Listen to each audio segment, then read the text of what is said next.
에스겔서 23장 36절에서 49절.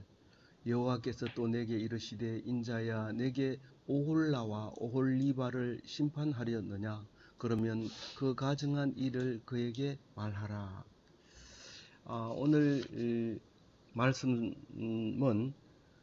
23장 말씀은 오홀라와 오홀리바의 이야기로 유대와 사마리아의 멸망을 설명을 하고 있습니다. 오홀라는 북이스라엘을 말하는 거고 오홀리바는 남유다를 말하는 거고 오홀라를 언니라고 하고 오홀리바를 동생이라고 얘기를 했습니다. 그리고 실제로 부르기는 오홀라를 사마리아라고 부르고 오홀리바를 예루살렘이라고 불렀습니다. 그런데 오홀라는 아수르에 망하고 오홀리바는 바벨론에 망합니다. 오홀라는 BC 722년에 망하고 오홀리바는 BC 586년에 망합니다.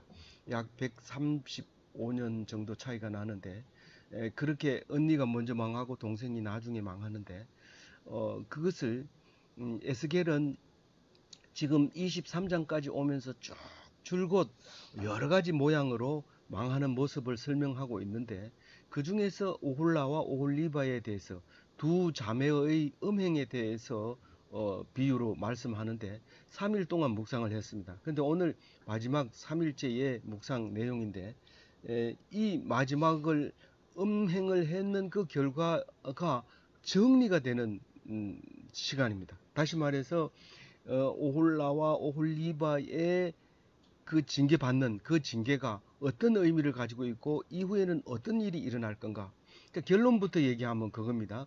오홀라와 오홀리바가 하나님 백성으로서 간음한 것. 다시 말해서 남편을 두고도 여전히 다른 남자를 좋아한 것은 음행이라고 얘기를 하는데 그 본 남편을 잊어버리고 다른 것을 좋아하면 그것을 음행이라고 말하는데 음행의 제일 마지막이다. 다시 말해서 이날 이후부터는 음행은 없다는 거예요. 완전히 하나님이 벌해서 이스라엘 땅에서 오홀라와 오홀리바를 이름 자체를 없애버리는 겁니다. 그래서 하나님 백성은 간음한 자가 없다는 겁니다. 만약에 하나님 백성이라 하던 사람이 간음하던데요. 그러니까 우상을 섬기던데요. 저 사람은 하나님 백성이라고 해놓고 교회 다닌다고 해놓고 절에 가던데요. 혹은 뭐 돈을 더 좋아하던데요. 또 술을 많이 교회보다 더 좋아하던데요. 이렇게 말하면 그것은 말이 잘못됐다는 거예요. 다른 말로 얘기하면 오늘 말씀을 빌리자면 결론을 빌리자면 그런 사람은 하나님 백성이 아니라는 겁니다. 그런 백성은 이제는 없다 이 말입니다. 없다 이 말은 하나님 백성은 무조건 하나님만 바라보고 돈도 안 좋아하고 여자도 안 좋아하고 또 뭐 바람도 안 피우고 그러냐, 그건 아니라는 거예요. 그러나 그렇게 되면 그것은 하나님 백성이 아니라고 얘기하는 걸로 우리가 읽어져야 된다는 겁니다. 오늘 그 말씀을 하고 있는데 이 예수 그리스도의 모습을 오늘 발견해야 됩니다. 마지막 절에 가서. 그래서 오늘 36절부터 보면은요. 여호와께서 내게 이르시되 할 때 나는 에스겔이죠. 인자야 하고 부르는데 에스겔을 부를 때 인자야 라고 부릅니다. 근데 이 인자라는 말은 구약에서 에스겔에서만 쓰고 있고 신약에 와가지고는 예수님이 자기를 부를 때 인자라고 부릅니다. 그 두 개가 그 사람 인자 아들 자자를 쓰는 인자를 부르게 되는데 예수님이 그래서 내가 구약의 말씀이 바로 나다 말할 때 그게 그 말을 하고 있는 것이죠. 그래서 인자야 라고 부르면서 네가 오홀라와 오홀리바를 심판하려느냐라고 얘기합니다.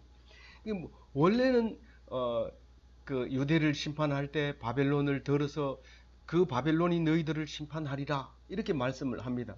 근데 오늘은 에스겔이 입으로 말로 심판을 하게 될 겁니다.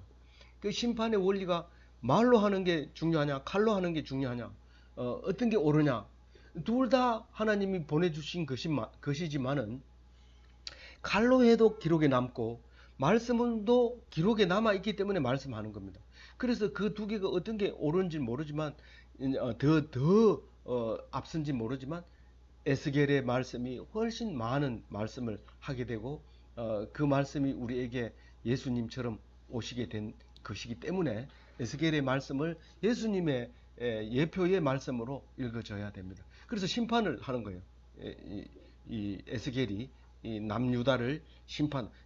여긴 지금 이 130년 전에 망했는 북이스라엘도 이야기하고 있지만 이제 5년 뒤에 망할 오홀리바도 이제 동시에 같이 이 자매로 비유해서 이제 망하는 이유에 대해서 설명하고 있는 겁니다.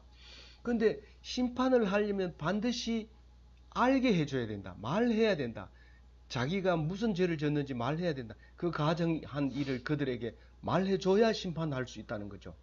그래서 이 앞에 보면 에스겔이 박수를 이렇게 치면은 바벨론 군대들이 이쪽에 가서 칼을 치고 이렇게 치면 바벨론 군대가 칼을 들고 이쪽에서 치고 그런 장면들이 앞에 나옵니다. 마찬가지로 오늘 너희 그 오홀라와 오홀리바를 심판하려면 그들에게 가정한 일을 말해줘야 되는데 무슨 죄인지 모르고 죽으면 안 됩니다. 무슨 죄인지 알고 그 죄에 의해서 죽어야 되는데 그거 무슨 죄인지 알면 사는 겁니다. 알면 나 그거 무서워서 난 내 죄를 생각 안 할래 이러면 그 사람은 영원히 죄 가운데서 죽지만 그 죄가 뭔지 귀담아 듣고 하나님 앞에서 회개하면 100% 용서를 해줍니다. 하나님은 성경 창세기부터 시작해서 지금까지 용서 안 해준 거 없습니다. 용서 안 해준 것은 돌아서지 않았기 때문에 스스로 멸망당한 건지 하나님은 처음부터 시언자에 앉아있고 속죄소에 앉아있습니다. 죄를 속해주려고 거기 앉아있는 것이지 벌한 적이 한 번도 없었던 하나님입니다. 그걸 알아야 되는데 그걸 알려면 반드시 말을 합니다. 그래서 이 에스겔서의 대부분의 문장과 시작과 끝에는 내가 그것을 알게 하고 내가 말했다. 말하고 이루었다. 이렇게 얘기합니다. 그래서 이 말이라고 하는 것은 성경에서 100%를 차지하고 있는 거예요. 성경은 말씀이다. 그러니까 말씀을 안 하고 행한 것은 하나도 없다 그 말입니다.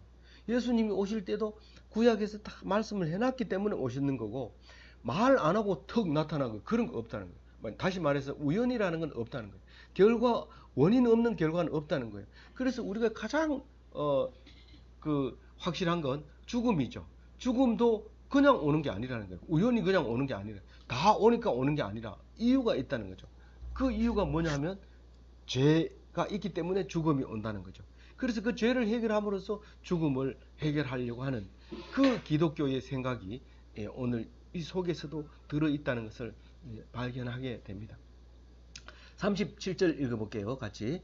그들이 행음하였으며 피를 손에 묻혔으며 또 그 우상과 행음하며 내게 낳아준 자식들을 우상을 위하여 화제로 살랐으며 이게 지금 시간을 초월한 글일 뿐만 아니라 뭐 130년은 과거 130년만에 뭐 망한 것은 그렇지만 훨씬 그 전에 벌써 죄를 지었고 이집트에 있을 때부터 음행을 했고 그리고 지금도 있고 앞으로도 영원히 이 사람들이 음행에서 벗어나지 않을 거라고 하는 말을 이 속에 내포되어 있습니다. 시간적으로도 그렇지만은 또 바벨론과 음행하고 아수르와 음행하고 또 애굽하고 음행하고 이런 것까지도 지역적으로도 엄청 넓지만은 또 신앙적으로 하나님을 안 믿고 물질을 믿고 힘을 믿고 건강을 믿고 그렇게 했는 그것도 다 우상으로 보지만은 다른 나라를 대국을 숭상했는 것도 다 음행으로 보고 있는 것입니다. 그래서 37절을 읽을 때 이게 복합적으로 읽어져야 되지 소설처럼 단순하게 짧은 문장을 이어가서 그 스토리를 만드는 그렇게 읽으면 너무 재미없고 너무 멀고 이해가 안 되고 어렵습니다.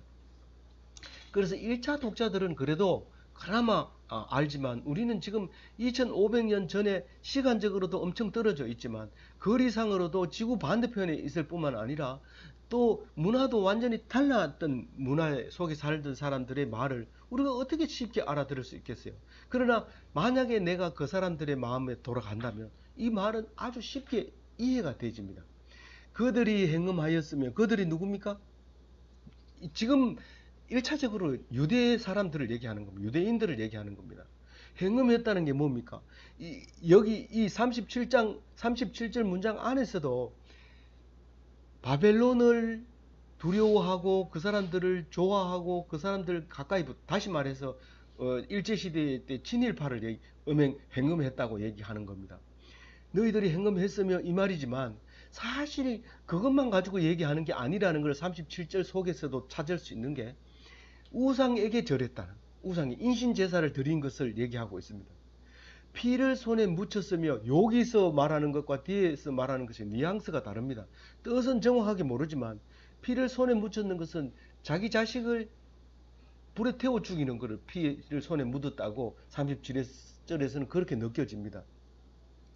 그래서 우상과 행음하며, 나라와도 행음하지만 다른 우상들과에도 우상을 섬겼다, 그런 말을 하면서 내게 낳아준 자식들을 우상을 위하여 화제로 살랐으며, 이것도 마음을 돌리지 않고 그냥 읽으면 무슨 말인지 몰라요. 내게가 누굽니까? 하나님이잖아요. 하나님이 지금 말씀하잖아요. 하나님에게 낳아준 자식이 뭡니까? 하나님의 백성이 낳은 자식은 하나님의 백성입니다. 그러니까 그 낳은 것이 바로 하나님께 바친 거나 마찬가지입니다. 자식을 낳으면 이것은 다 하나님 건데 제일 맏아들만 나한테 바쳐라, 그렇게 얘기합니다. 다 내 아들인데 제일 마지막 내한테 바치면 그것은 내 아들로 인정해 주겠다. 그래서 11조 내는 것처럼 10분의 1만 내면 전부 내 건데 10분의 1만 내면 나머지는 네가 다 쓰게 해줄게, 그 말이 11조고, 제일 맏아들을 나에게 바치면 나머지 자식은 내가 너를 생각하는 것처럼 너도 그 자식을 그렇게 생각해라, 그렇게 허락을 해준 거죠. 근데 맏아들을 주는 것도 이삭같이 돈이 없을 때는 직접 죽입니다. 칼을 들고 와서 이삭을 죽이려고 하지만 그래도 죽이지 않았어요. 한 번도 인신제사를 받아준 적이 없어요, 하나님은. 그랬는데 나중에 와서는 이제 30세계를 돈을 내면서 그 맏아들의 속전을 내므로써 맏아들을 바친 걸로 인정을 해주게 되죠. 절대로 죽이지는 않았어요. 그러나 짐승은 초태생은 다 죽이죠. 곡식도 초실은 다 하나님께 바치고, 그런 건데 내게 낳아준 자식을 우상을 위하여 화제로 드렸다. 자식을 우상의 제물로 드린 것이 그 열왕기에 보면 나오잖아요. 그 얘기를 지금 나라가 망한 뒤에 또 얘기를 하고 있는 거예요. 그렇게 말하면서 38절 이 외에도 그들이 내게 행한 것이 있나니 당일에 내 성소를 더럽히며 내 안식일을 범하였도다. 이것도 마음을 이 사람들 1차 원적으로 1차 독자의 마음으로 읽지 않으면 이해가 잘 되지 않습니다. 이 당일은 뭔 말입니까? 이 당일은 안식일 당일을 얘기하는데 안식일을 범한 것도 적은 일이 아닌데 안식일날 하는 짓이 우상을 섬기고 있는 거예요. 안식일날 교회 안 가는 것도 거기에 문제가 되는데 이게 금지되어 있는 매춘 사업을 하고 있는 거예요. 근데 그거를 교회 밖에서 하면 괜찮은데 교회 안에 들어와서 했다는 걸로 읽으면 돼요. 그렇게 읽으면 아주 빨리 읽은 거죠. 여러 개 단계를 거쳐서 읽는 게 아니라 2500년을 뛰어넘어서 또 지역을 뛰어넘어서 상황을 뛰어넘어서 읽은 거예요. 그렇게 읽은 거죠. 이 외에도 그들이 내가 행한 것이 있나니 당일에 내 성소를 더럽히며 내 안식일을 범하였도다. 하루에 두 가지, 일피함타, 아니 그런가요? 어쨌든 뭐 그렇게 한 가지로 두 가지 일을 죄를 범하는 건데 이게 결국은 특별범죄 가중 처벌 대상자가 되는 것이죠. 39절에 그렇게 설명을 합니다. 같이 읽어볼게요. 그들이 자녀를 죽여 그 우상에게 드린 그날에 내 성소에 들어와 더럽혔으며 그들이 내 성전 가운데서 그렇게 행하였으며. 원래 성전에는 안식일 날만 들어옵니다. 근데 그걸 죽인 피를 안식일 날 성전 안에 와가지고 했다는 거예요. 그게 가능합니까? 했다고 얘기해요. 우리는 모르죠. 그걸 지금이 아니라 그 성전에는 하나님의 백성이 아닌 자가 이 성전에 들어오면 저주를 받을지어다 하고 성전 문 앞에 크게 써놨어요. 그래서 아무나 못 들어갑니다. 그런데 이 안식일 날 들어갈 제사장들이 피를 묻혀서 우상에 드린 제물을 가지고 들어갔다고 얘기를 하고 있습니다. 이것은 우리는 다 몰라요. 음녀가 음행한 것처럼 몰라요. 솔로몬도 모르는 게 서너시 있으니 그 중에 한 가지가 여자가 밤에 자고 갔는 일에 대해서는 아무도 모른다. 그 여자밖에 모른다. 그렇게 한 것처럼 어떻게 했는지는 모르지만 분명히 이것으로 봐서는 그렇게 한 거예요. 다른 사람 모르는 줄 알지만 하나님은 알고 계시고 에스겔은 그 입을 통해서 말하고 있는 것입니다. 40절 읽어볼게요. 또 사절을 먼 곳에 보내 사람을 불러오게 하고 그들이 오매 그들을 위하여 목욕하며 눈썹을 그리며 스스로 단장하고. 이 40절부터 뒤에 42절까지는 매춘 행위를 하는 적나라한 내용을 기록하고 있습니다. 사절을 먼 곳에 보내면 그 애굽에도 가가지고 우리 좀 도와도, 그리고 사절을 보내고 바벨론의 사람에게 보내면서 우리가 이렇게 조공을 바치니까 사찰 나오지 마세요. 이렇게 사절을 보내기도 하고, 그렇게 보낸 것을 사절이라는 단어를 사용해서 우리가 생각나게 하지만 사실 그 뒤에 것을 읽어보면 사람을 불러옵니다. 초청합니다. 호객 행위를 하고 있는 거죠. 그리고 오면은 어떻게 합니까?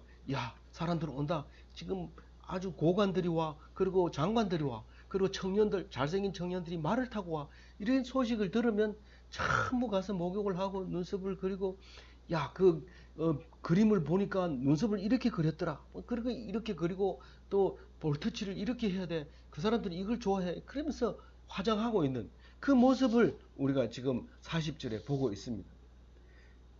그러면서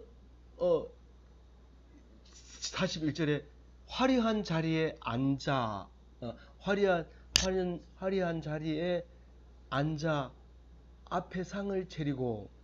화려한 자리는 뭐 그 방석에 수놓은 자리 뭐 이런 거겠죠. 그리고 뭐 뒤에 뭐 그림이 좋은 병풍 앉은 자리, 이게 화려한 자리겠죠. 그 앞에 상을 차렸는데 진수성찬, 산의 진미를 가득 채운. 우리가 비싼 술집에 가보면 고급 양주에다가 비싼 안주를 갖다 놓고 통마리를 이런 걸 큰 걸 한 마리 갖다 놓고 안주 삼아서 먹게 하죠.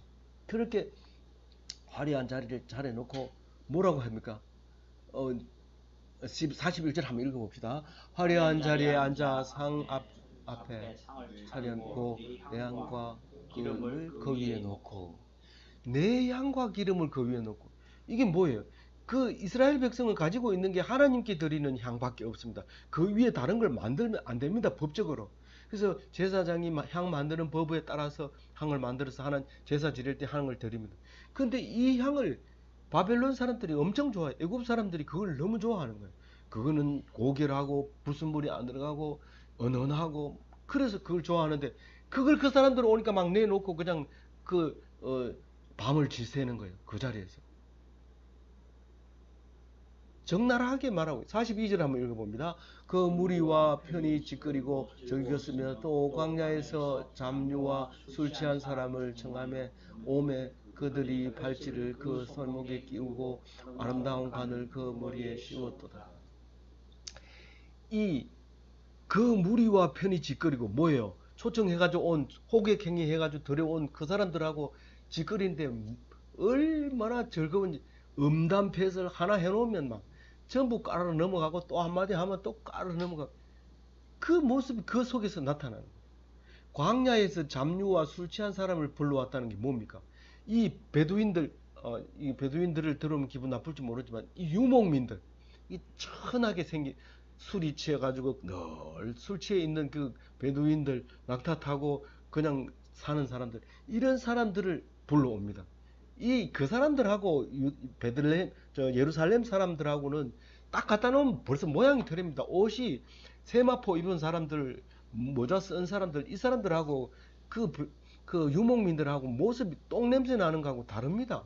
그런데 그 사람들을 불러다가 그, 그 자존심 강한 사람들이 대접을 하는데 그냥 대접합니까? 팔찌를 아무나 찌면 안 됩니다. 이게 목동들이 찌는 게 아니에요. 그 고귀한 왕궁에서 찌는 팔찌를 그 사람들에게 탁 끼워주고, 뭐 아예 줄 수도 있지만 아예 줘봐야 너희들은 손먹이면서 이렇게 양치면서 이런 거 필요 없으니까 오늘만 해봐라, 오늘 왕 한번 해봐라, 그러면서 손목 끼워주고 왕관을 만들어 가지고 치장했는 거 그거 딱 올려주고 오늘은 당신의 종입니다 이러면서 거기서 막 극진히 대접하는 그런 행위를 지금 보여주고 있어요. 아주 적나라한 음행의 모습을 보여주고 있는 것이죠. 누가 그런다고요? 예루살렘 사람들이. 누구에게요? 그 주변에 있는 아랍 사람들, 바벨론 사람들, 이집트 사람들 다 비슷비슷합니다. 그 사막에 살고 뜨거운 데 사는 사람들. 그런데 그 사람들을 그렇게 해가지고 무엇을 얻으려고 했느냐는 거죠. 하나님 백성이 너희들 이게 몸 팔아가지고 될 일이냐 이 말이죠. 지금 하나님만 섬겨도 굶어 죽어도 하나님만 붙들고 있으면 안 굶겨 죽고 살렸는데 너희들이 하나님만 믿었으면 되는데 너희들 이것 때문에 너희들 죽는다는 거죠. 그 얘기를 지금 하고 있는 겁니다. 그런데 음행을 하면 잘 먹고 잘 살고 기름이 둘둘둘 흐르고 폼이 잘 나야 되는데 절대 그렇지 않습니다. 술집 여자들 피부가 반대로 해야 되는데 그렇지 않습니다. 맨날 뿌시시하고 화장 안 하면 전혀 뭐 사람 얼굴이 가치가 없습니다. 근데 화장하면 누군지 모르니까 이 여자인지 저 여자인지 모르니까 그래서 아주 얼굴이 쇠퇴해 보이는데 43절 같이 읽어볼게요. 내가 음행으로 세한 여인을 가리켜 말하노라. 그가 그래도 그들과 피차 행음하는도다. 그렇게 해봐야 자기들한테 별로 남는 게 없고 돌아오는 영광이 없음에도 불구하고 계속 그 짓을 하고 있는 것을 두고 지금 하나님 한 말씀 하는데 이게 한 말씀이 아니라 너희들이 이제 끝났다 이 얘기합니다. 이제 너희들을 이제 더 이상 그들한테 죽는다, 그들한테 맞아 죽는다, 그렇게 하는데 그 얘기를 자세하게 기록을 합니다. 그들이 그에게서 나오기를 기생에게 나온 같이 음란한 여인 오홀라와 오홀리바에게서 나왔은즉 이게 새벽녘에 비틀거리며 입으로 시불시불 하면서 무슨 뭐 술값이 그렇게 비싸 그러면서 비틀거리면서 그 여자는 마음에 안 들어 다시는 안 갈 거야 뭐 이렇게 나오면 그 기생집에서 나온 게 분명합니다. 근데 누가 그렇게 나오냐면 바벨론 사람들이, 이집트 사람들이, 그 옛날 아수르 사람들이 딱 그렇게 하면서 그 주변에 있는 아랍 사람들이 그렇게 나오는 모습을 다른 사람이 봤다. 그 안에서는 어떤 일이 일어난지 모르지만 밖에서 보면 그걸 보면 안다는 거예요. 그러니까 그 여자를 간통한 여자로 이제 인정해버리는 거예요. 간통한 여자, 간음한 여자, 음란한 여자로 인정을 해버립니다. 그래서 재판을 하는데 의인이 재판을 합니다. 이 간통한 여자는 우리는 지금 간통죄를 하면 반드시 상대가 있어야 됩니다. 상대가 없으면 그 간통죄가 인정이 안 됩니다. 근데 이때 당시에는 여자가 남자 하나에 많은 여자들이 살았기 때문에 그 남자는 간통죄에 걸리지 않습니다. 남자가 있는데도 다른 남자하고 관계를 하면 그거는 간통죄에 걸리기 때문에 여자가 걸립니다. 그래서 재판을 누가 하느냐면 의인이 간통한 여자를 재판하게 되는데 그 재판이 의인 여자가 간통만 한 게 아니라 피를 흘린 여인을 재판하면 같이라고 얘기합니다. 피를 흘린 건 앞에서 우상의 제물을 드리는 것도 피를 흘린 거지만 여기서 맥락으로 보면 이 여자는 한 달에 한 번씩 피를 흘리는데 그걸 부정하다고 인정을 합니다. 율법적으로. 그래서 그걸 건들면 안 되고 별도로 또 격리돼 있다가 그 기간이 끝나면 이제 오게 되고 이렇게 되는데 그 어, 그런 상태에서 그대로 그 매춘을 했던 것으로 읽혀질 수 있는 것이죠. 맥락으로 보면. 그래서 그 예인을 재판한 것처럼 그렇게 이야기를 합니다. 45절에. 그래서 46절에 어떻게 이제 심판을 하는지 재판 결과는 이제 나왔어요. 무슨 결과가 어떻게 나왔어요? 그 간음했고 손에 피를 묻혔고 그런 제목으로 이제 벌을 받게 되는데 어떤 벌을 받느냐면 46절과 같이 벌을 받게 됩니다. 읽어봅니다. 주 여호와께서 이같이 말씀하셨느니라. 그들에게 무리를 올려 보내 그들이 공포와 약탈을 하리라.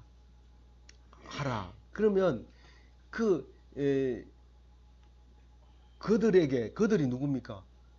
오홀라와 오홀리바. 사실은 여기서 말하는 건 사실 오홀리바 유대 예루살렘만 얘기하고 있는 겁니다. 그렇지만 전체적인 맥락으로 봤을 때 예언이기 때문에 그 두 자매를 얘기합니다. 그들에게 무리를 올려. 이 무리가 아랍 사람이기도 하고 바빌론 사람, 아수르 사람, 이집트 사람 그런 사람들이죠. 그런 사람들을 올려보내. 올려보내다는 건 예루살렘 성으로 올려보내. 이거 읽으면서 느낌이 이렇게 와야 되죠. 그래서 그들이 공포와 약탈을 당하게 하라. 무슨 말입니까? 벌 받는 그 벌의 형태가 공포고 약탈입니다.